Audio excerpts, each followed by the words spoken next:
algunas preguntas. ¿Cuándo vendrá? ¿Y cómo? ¿Y qué señales debemos buscar?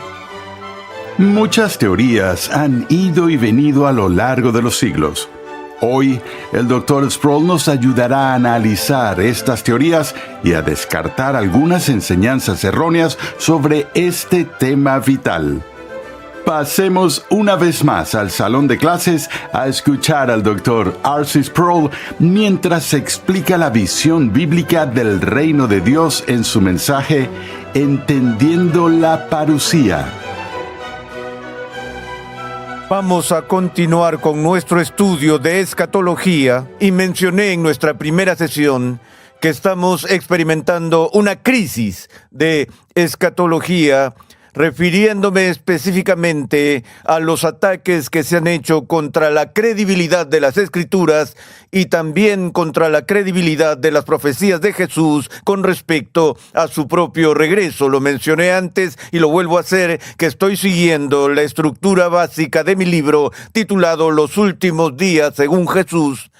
Les advierto otra vez que la posición que tomaré en estos asuntos puede parecer diferente de lo que comúnmente escuchan sobre esos temas. Pero antes de ver mis puntos de vista y esos temas, creo que es importante que hagamos un pequeño reconocimiento histórico de las teorías críticas que han pasado a primer plano en los últimos 2 siglos. El siglo XIX fue dominado tanto en el campo de la teología como de otras disciplinas académicas por las teorías de la evolución. Tendemos a pensar en la evolución estrictamente en términos biológicos, pero el pensamiento teórico del siglo XIX fue fuertemente influenciado por la filosofía de Friedrich Hegel, quien tenía una postura evolutiva de toda la historia, no solo de los desarrollos biológicos entre las especies vivas y demás, sino que toda la dinámica de la historia se lanzó en este contexto de evolución progresiva. Esto fue aplicado por los estudiosos en el siglo XIX al desarrollo de la religión. Y la escuela que surgió de esto se llamó la Escuela de la Historia de las Religiones. La Escuela de la Historia de las Religiones fue una escuela de pensamiento que dominó la teología liberal en el siglo XIX, que aplicó estos principios de evolución a la religión bíblica, diciendo que la religión bíblica sigue los mismos patrones básicos que todas las religiones siguen en su desarrollo histórico, que la religión empieza de una manera simple y luego se desarrolla a un punto de vista más complejo.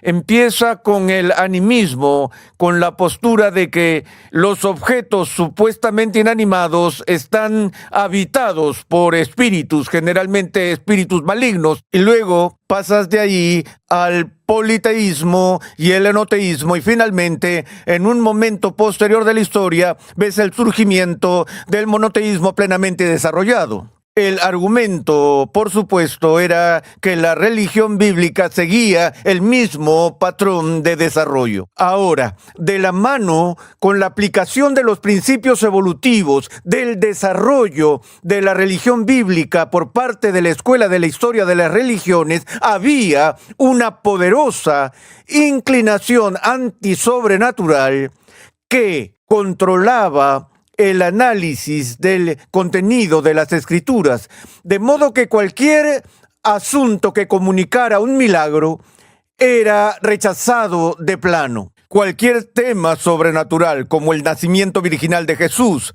la expiación como un evento cósmico de reconciliación entre lo humano y lo divino, la resurrección, la ascensión y obviamente el regreso de Jesús al fin del siglo, también se consideraba parte de las trampas mitológicas que fueron incluidas en los documentos bíblicos. Así que esto produjo una crisis en la iglesia en el siglo XIX, particularmente en Europa, porque había miles de hombres que habían sido ordenados en el ministerio cristiano y millones de dólares invertidos en edificios de iglesias y programas de iglesias, y de repente los teólogos están diciendo que todo es un mito. Entonces, ¿qué hacemos? ¿Cerramos las iglesias?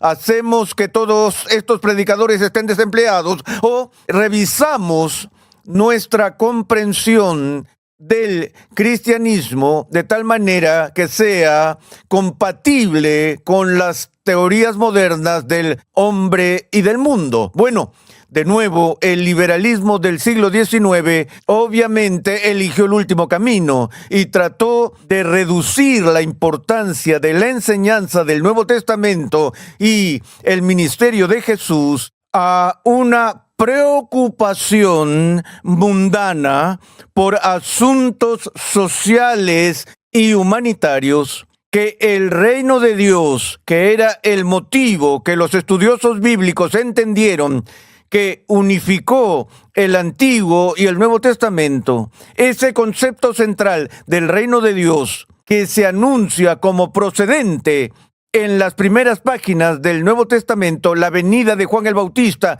que llamó al pueblo al arrepentimiento porque el reino de Dios estaba cerca, que estos estudiosos buscaron redefinir el significado del reino de Dios en términos de ética y valores. Una de las principales figuras del siglo XIX en este sentido fue un hombre llamado Albrecht Ritschl, un estudioso alemán que argumentó que la enseñanza de Jesús debe entenderse no en términos sobrenaturales de salvación personal, sino más bien en términos de la enseñanza de valores humanos importantes, y que el reino de Dios tenía que ver con la aplicación social de la enseñanza ética de Jesús para que las personas empiecen a mostrar amor unos a otros, a cuidar a los pobres, etc.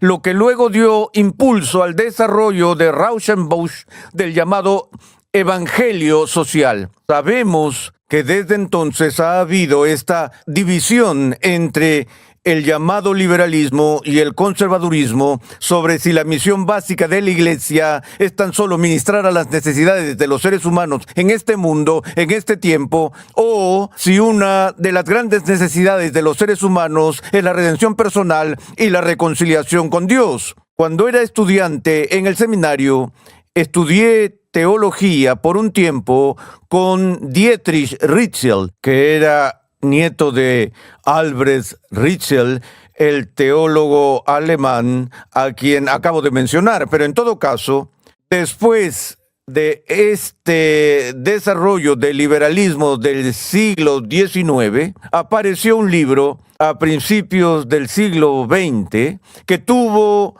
un tremendo impacto en todo el campo de la erudición bíblica, y fue escrito por un hombre muy famoso, Albert Schweitzer. Y sabemos de Schweitzer debido a su carrera como músico, como un magnífico organista y también como misionero, probablemente uno de los misioneros más famosos de todos los tiempos. Pero ante todo era una persona académica, un estudioso del más alto nivel. Su libro fue traducido bajo el título La investigación sobre la vida de Jesús. Lo que Schweitzer hizo fue analizar y criticar todos los eventos de este pensamiento evolutivo y la revisión del concepto del Nuevo Testamento del reino de Dios que se había hecho popular en el liberalismo del siglo XIX. El propio Schweitzer fue muy influenciado por otro erudito llamado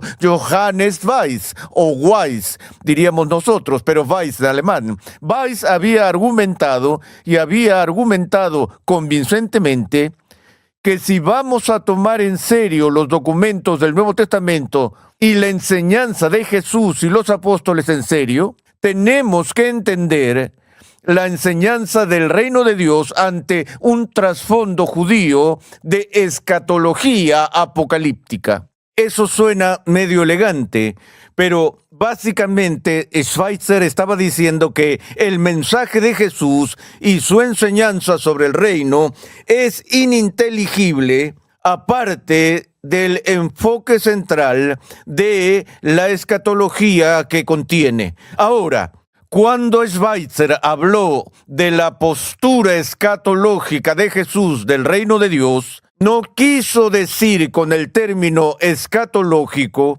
lo que normalmente se quiere comunicar con el término. Por lo general usamos el término escatológico o escatología simplemente para referirnos a las últimas cosas o los últimos tiempos o los tiempos finales, una orientación futura. Pero cuando Schweitzer habló de un reino escatológico, se refería no a un reino que viene por una evolución gradual a un desarrollo progresivo de este mundo sobre la ética y demás, como los liberales del siglo XIX querrían describirlo, sino que este reino del que Jesús habló que vendría catastróficamente, repentinamente, sobrenaturalmente, que viene trascendentalmente desde arriba, que el reino era algo que Dios traería del cielo, penetrando el proceso normal y el progreso de la historia.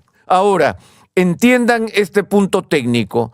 Schweitzer está diciendo que tratar de interpretar la enseñanza de Jesús sobre el reino de Dios y sus promesas futuras de la manera en que los liberales del siglo XIX lo estaban haciendo, era fundamentalmente no solo incorrecto, sino deshonesto, porque no trataba realmente con la enseñanza clara del texto de las Escrituras. Para Schweitzer, para que los documentos del Nuevo Testamento sean inteligibles, debes tomar en serio su marco escatológico. Ahora, parece que en este punto Albert Schweitzer estaba luchando por los ángeles y era un feroz defensor de la ortodoxia cristiana. Por el contrario, todo lo que está diciendo en este punto es que si vamos a ser fieles en nuestra comprensión académica de lo que dice el Nuevo Testamento, tenemos que leerlo como fue escrito, es decir, en su lenguaje escatológico y su expectativa. Y dijo que no hay duda de que los registros de la postura de Jesús del reino de Dios era de uno que vendría del cielo catastróficamente. Y había diferentes puntos en el ministerio de Jesús donde Jesús, según Schweitzer, esperaba el avance de ese reino desde el cielo. Según Schweitzer, primero, por ejemplo, cuando Jesús envió a los 70 a los diversos pueblos y ciudades de Israel anunciando el reino de Dios, él esperaba que Dios actuara y llevara a cabo el reino en ese momento. Pero no sucedió. Así que en la propia conciencia de Jesús, Jesús tuvo que pasar por cierto periodo de anticipación retrasada en su propia conciencia. De modo que, por ejemplo, cuando vino a Jerusalén en el momento de crisis de la entrada triunfal, tal vez ahora Dios iba a traer el reino. Pero no sucedió. Aún así, Jesús persistió con su expectativa hasta el final, incluso hasta el punto de permitir ser arrestado, ser condenado. Y recuerda que habló de, ya saben, no pueden hacer esto a menos que te deje hacerlo. Puedo invocar legiones de ángeles y ellos podrían salvarme, pero él no lo hace. Él espera que Dios intervenga e interceda y traiga el reino. Pero finalmente, en sus últimos momentos en la cruz, Jesús se da cuenta de que no va a suceder. Y él clama desde las profundidades de su propia agonía y desilusión: Dios mío, ¿por qué me has abandonado? Jesús muere como una figura noble, como un gran maestro que encarnó el evangelio de amor que Schweitzer trató de predicar en todo el mundo, pero murió desilusionado por sus propias expectativas de la venida del reino de Dios. Ahora, el valor de Schweitzer es que Desde su trabajo ha sido casi imposible para los estudiosos serios tratar la enseñanza del Nuevo Testamento y la enseñanza de Jesús y no darse cuenta de que está expresada constantemente en lenguaje escatológico. Esa es la contribución que Schweitzer ha hecho a esta crisis. Por supuesto, el lado negativo es que aunque argumenta a favor de la centralidad escatológica de la enseñanza de Jesús, por supuesto que Jesús estaba equivocado y terminó en desilusión. Luego habla de lo que se llama en el lenguaje académico el retraso de la parusía. Que no solo Jesús tuvo que retrasar su expectativa de su venida y la manifestación de su gloria, sino que la iglesia primitiva tuvo que pasar por el mismo proceso de parusía fortrag o demora para que a medida que pasara el tiempo hiciera todo tipo de ajustes para excusar no solo el hecho de que el reino no viniera durante la vida de Jesús, sino también el que Jesús todavía no hubiera regresado. Lo que nos trae de nuevo a esta pregunta que planteamos en nuestra primera sesión sobre las referencias temporales de la gloria venidera de Jesús. Ahora, no todos se voltearon y se hicieron los locos con las conclusiones negativas de Schweitzer. Los estudiosos vinieron y trataron de hablar sobre este concepto de este retraso en la parusía, y uno de los más importantes fue el estudioso británico llamado C.H. Dodd, quien escribió sobre el Evangelio de Juan y sobre las parábolas de Jesús que se concentran en la enseñanza de Jesús sobre el reino de Dios. Ya saben, cuando las parábolas dicen que el reino de Dios es semejante a esto, el reino de Dios es semejante a esto y demás. C.H. Dodd es importante para desarrollar lo que se llamó escatología realizada. Dodd ve que en su mayor parte las predicciones de Jesús, Dodd las interpreta como haciendo referencia a un marco de tiempo del primer siglo. Asume que tenemos que tomar en serio esas referencias temporales de la cercanía de la venida de Jesús, pero concluyó que Jesús no estaba desilusionado y que las referencias de marcos temporales no dejaron de materializarse, pero de hecho los pronósticos futuros de Jesús tuvieron lugar en el marco en el que dijo que lo harían, pero en un sentido espiritual. Por ejemplo, volvemos a esos 3 textos que eran tan problemáticos: no terminarán de recorrer las ciudades de Israel antes que venga el Hijo del Hombre. Bueno, los discípulos vieron al Hijo del Hombre manifestándose, el reino de Dios manifestándose, porque en el Nuevo Testamento hay claras referencias a la presencia del reino de Dios. Cuando Juan viene, Juan dice, el reino de Dios se ha acercado. Cuando Jesús aparece, dice, el reino de Dios está entre ustedes. Jesús dijo, si yo por el dedo de Dios echo fuera a los demonios, entonces el reino de Dios ha llegado a ustedes. De modo que la presencia misma de Jesús fue una manifestación y una venida del Hijo del Hombre en su reino. No solo eso, hay algunos de los que están aquí que no probarán la muerte hasta que vean al Hijo del Hombre venir en su reino. Dijo que era una referencia a un evento que ocurrió en un par de semanas más o menos, es decir, la transfiguración, porque algunos de los que estaban allí fueron testigos oculares de la gloriosa aparición de Jesús o en la resurrección y ascensión. Tanto en la resurrección como en la ascensión, la gloria de Jesús se hizo manifiesta a sus discípulos. Y todo esto ocurrió dentro del marco de esa generación. Entonces, para Dodd había una escatología futura completamente realizada y que las profecías que Jesús hizo no eran sobre algún evento futuro al fin del siglo, sino que tenían que ver con la manifestación espiritual que realmente tuvo lugar en el primer siglo.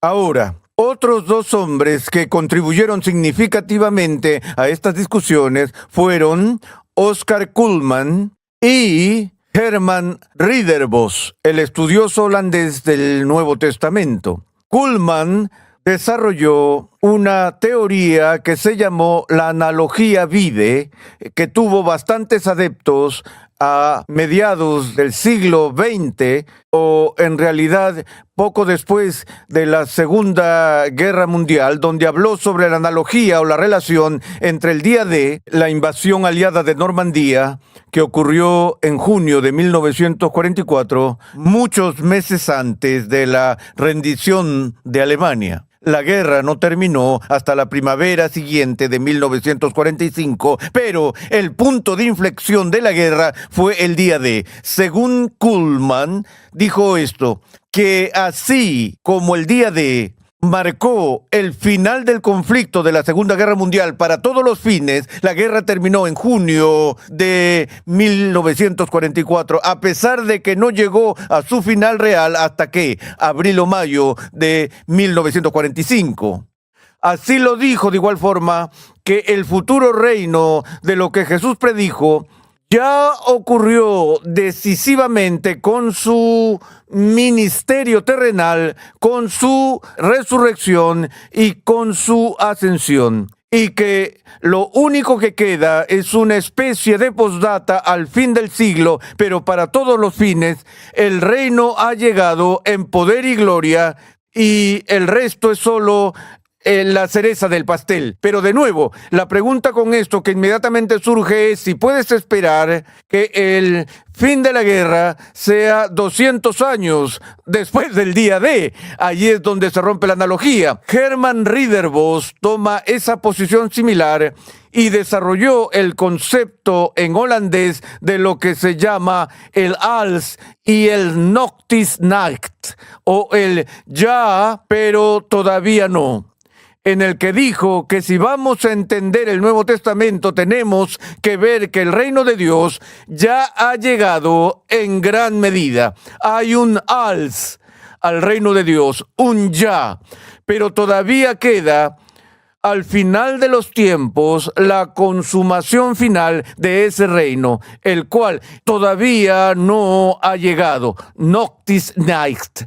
Muy ligado a esto está a menudo la teoría de la realización primaria y secundaria, es decir, que gran parte de la predicación y enseñanza del Nuevo Testamento se cumplió en su sentido primario en los tiempos bíblicos, aunque tendrá un cumplimiento secundario al fin del siglo. Estas son algunas de las diferentes formas en que las personas han abordado el asunto de la referencia del marco temporal. El dispensacionalismo, por cierto, lo ve todo en el futuro. Y vamos a ver una posición que incorpora varios elementos de estos enfoques y empezaremos ese análisis en nuestra próxima sesión.